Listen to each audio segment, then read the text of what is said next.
हम लोग को विचार कर रहे हैं कि सत्य क्या है, असत्य क्या है। हम लोग इसी लिए बैठा। कवि साहब कहते हैं कि सत्य के रेहाल सूरत के घैले आ तिरकुट घटिया पर शवन गए। आप लोग थोड़ा सा विचार करें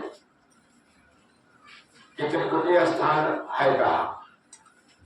जब तक हम लोग को ये पता नहीं होगा कि ये त्रिकुटीय स्थान कहाँ है, तब तक हमको अंदर का मैल तो कह नहीं सकता। क्योंकि भक्ति का मूल जड़ है। मूल कहते हैं जड़ को। आप लोग जड़ पकड़िए। अगर हम लोग बीज को रोकते हैं, पौधा होती है, तो हम अगर जड़ में पानी पटाएंगे तब उसमें फल देगा। अगर हम छिपे में पानी पटाएंगे तो हमको नहीं लगता है संभव कि उसमें फल देगा।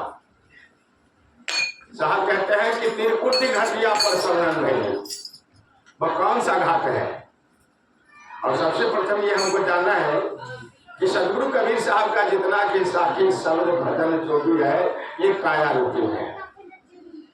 अगर खोजना हो तो इस काया रूपी में आप खोज सकते हैं, अन्यथा बाहर में खोजिएगा नहीं मिलेगा। क्योंकि कबीर साहब कहते हैं कि धर धरती के एक के लेखा और जस बाहर तस भीतर देखा। जो आप बाहर में खोज रहे हैं, कबीर साहब कहते हैं तुम अपने अंदर में खोजो।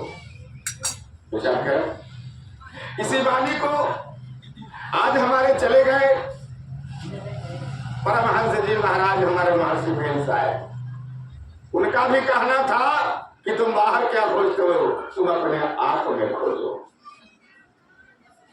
सारे कुछ अपने आप में अंदर में भरा हुआ है, केवल हमको पावर बनाना पड़ेगा खोजने का।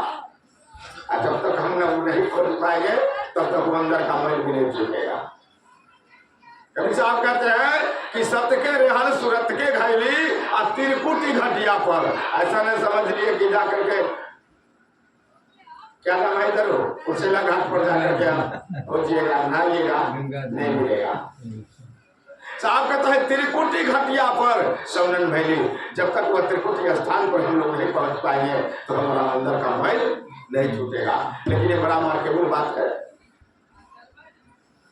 हम लोग विचार नहीं करते हैं, केवल हम लोग सुन लेते हैं और सुन करके हम लोग उस पर विचार नहीं करते हैं, उस पर चिंतन नहीं करते हैं, मनन नहीं करते हैं। इसलिए आज मेरा दुर्दशा है।